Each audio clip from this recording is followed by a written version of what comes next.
All right, we back with another one.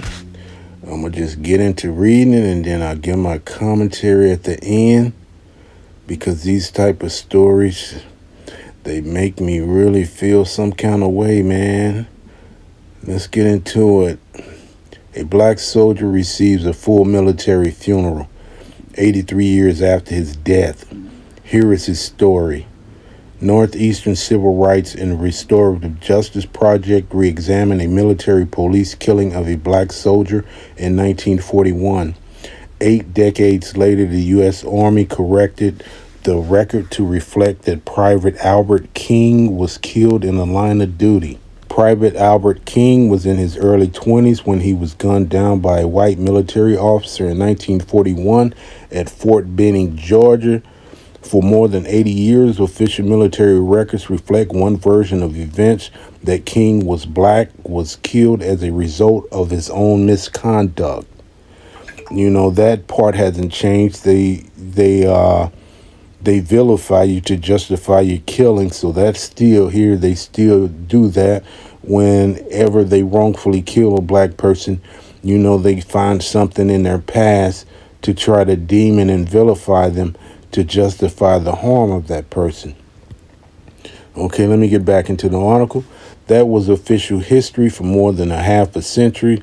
This is until a student and faculty member with Northeastern University's Civil Rights and Restorative Justice Project re-examined the case, finding that the racism was at play during a confrontation between the Army sergeant and King all those years ago. With help from several pro bono attorneys from Morgan Lewis, including a 2019 Northeastern School of Law graduate, the Northeastern's team successfully petitioned military officials to correct the record, and on March 24th, King received a full military funeral 83 years after his death. For Micah Q. Jones, a Northeastern law graduate now working in Morgan Lewis' Boston office, it was a case that hit close at home. An Army captain turned lawyer, Jones had worked on numerous pro bono veteran cases since he started working for Morgan Lewis. But I had never advocated on behalf of a deceased client in a case that is 83 years old, he says. This is certainly a unique case. Jones would help draft the petition put to the Army Board for correction of military records that highlighted the Army's efforts to cover up the homicide, which was based on extensive research conducted by Northeastern graduate Alexa Mills into King and the circumstances of his death. The complete story became the subject of a magazine piece Mills wrote for the Washington Post. This case was full circle for me in many ways, says Jones, who spent nearly 2 years at Fort Benning, now Fort Moore, while serving the U.S. Army. Rose Zoltek-Jick, Associate Teaching Professor and Associate Director of Civil Rights and Restorative Justice Project at Northeastern, was a key player in overseeing Mills' research, coordinating the legal work, consulting with King's family. She says it was because of former CRRJ member Tazan Din that she and Mills were able to tap into the firm's resources. But there remained a problem: locating King's surviving family members. To do so, Zoltek and Mills turned to yet another Northeastern graduate, Noah Lapidus, a genealogist who works for Ancestry. We found Miss Helen Russell in Detroit, and she agreed to be our petitioner, Zoltek says. Russell is King's second cousin. When reached, Russell told Northeastern Global News that she was taken aback when Mills first contacted her about this story. I was like, oh my, because I hadn't known about King at all, period, Russell says. What followed, she says, was a 3-year campaign to clear King's name.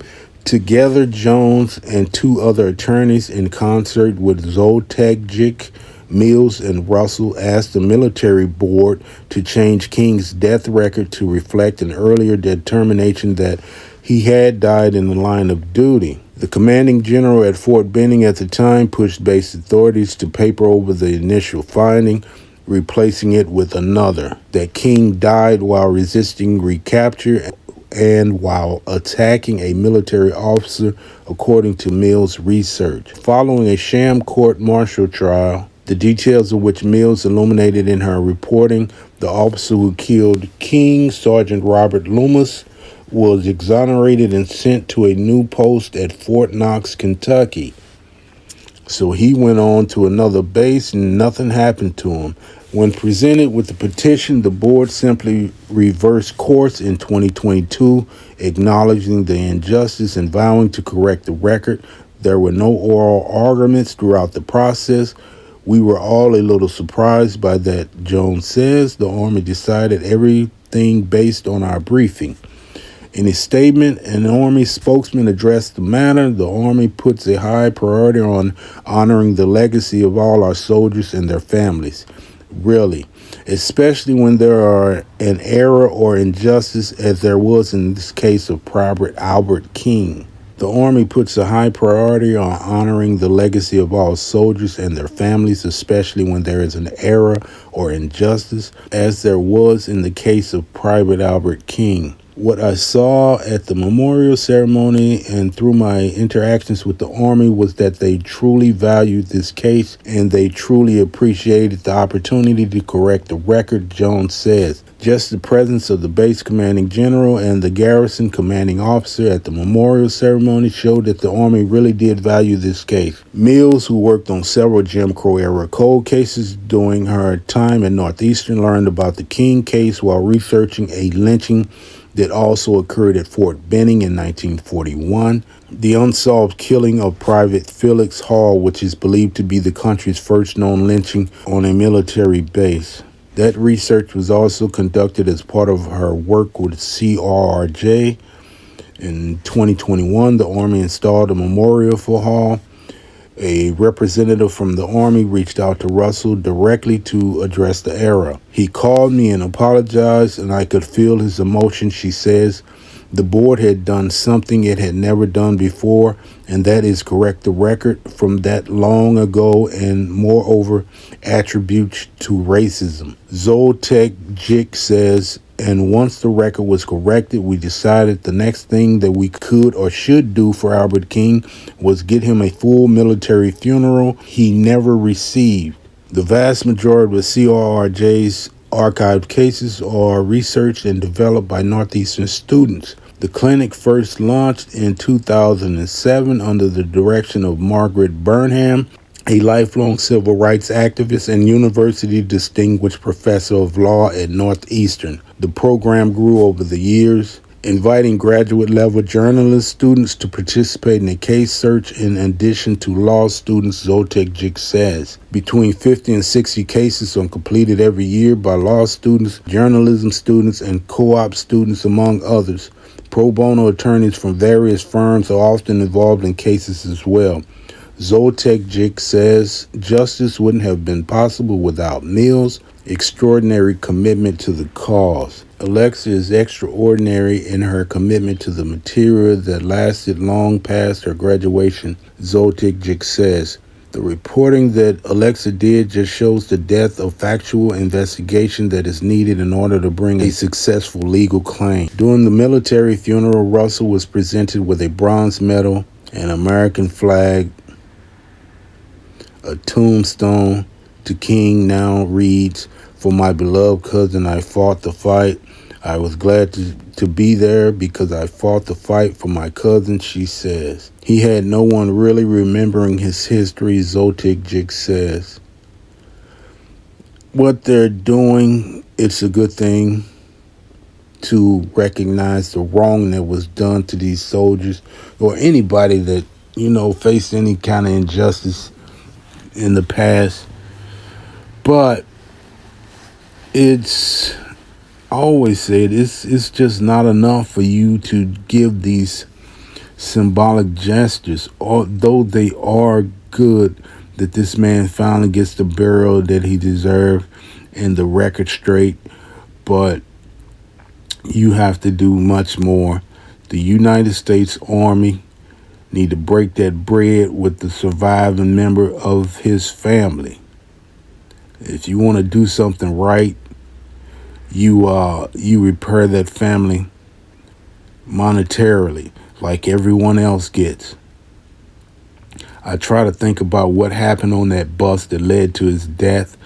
Maybe someone telling him to move to the back of the bus, or somebody saying some kind of racial slur towards him, and he responded. So then you have this MP show up, tell him to get his black ass off the bus, and he refuses. It escalates from there. Probably shot him in the back while he was running. Just no regard for life. And we have people today love to say we respect our men and women of the armed forces when they really don't, because to this day we see a lot of these veterans out here on the streets homeless, many of them black, that get killed in certain incidents, like Walter Scott, shot in a Navy veteran, I believe, shot in the back or running from an officer. We had this case just in Florida a few weeks ago where the police knock on his door and he comes to the door with his firearm and the police just blast him. I did a story from Colorado a couple of days ago about a young vet. I think he was Navy, a young Navy veteran. Police pulled him over and asked him to get out of his car, and he asked why do he need to get out of his car. Cases like that, when they ask you to give you a command like that, a lot of times it's unlawful. And some people, they don't get out of their car when asked by the police. But the way I see it, it just escalates from there. So long as they're not asking you to do anything crazy, just go along with their commands. So, you make it home safe without getting harmed. They beat that man to a bloody pulp, and he was a veteran. So I definitely think them giving him a proper burial, it's a good thing. Clearing the record is a good thing. But it just seems to me that more needs to be done. This young man was 20-something years old, shot, probably in the back. Then they buried him in an unmarked grave. I think, was it an unmarked grave, or did it just no tombstone? I think it said no tombstone. I was reading this on the Washington Post. It was the Washington Post or the New York Times. But I'm just rambling. I hate to see things like this where they, give you a feel-good story about how well the Army's doing. When they do something like this, they need to come up out of their pockets and pay the surviving members of that family for that man's wrongful death. And all these years he sat there and they didn't give him a proper burial. It's a good thing what these people do. I do agree it's a good thing what they do, but they need to go for the money. It's only right. Anytime someone is done wrong, person that's been done wrong deserves to be monetarily compensated. And if the person isn't here, it should go to the closest surviving family member. Well, break that bread. You can keep them symbolic justice. That's my opinion. I wouldn't if I'm dead and long gone, I wouldn't give a damn about a tombstone or my record being clear. But if you gave my surviving family members the cash they deserve for you wrongfully killing me, hey, I'm good with that. That's just my personal opinion. All that shit's not going to do me any good because I'm dead. All right, I'm going to leave this here. Let me know what you think in the comments, and I'll catch you on the next one.